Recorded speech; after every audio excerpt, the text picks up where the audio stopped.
Гуманитарная помощь беженцам с Украины. Сотрудники Североостинского МЧС по собственной инициативе собрали деньги, чтобы помочь оказавшимся в непростой ситуации людям.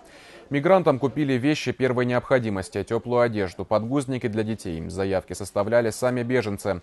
Пакеты подготовили для каждого в отдельности. Для самых маленьких в преддверии Нового года небольшие подарки.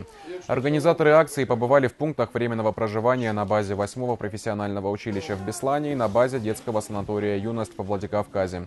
Всего сейчас в Северной Осетии размещены 223 беженца с Украины, из них 81 дети.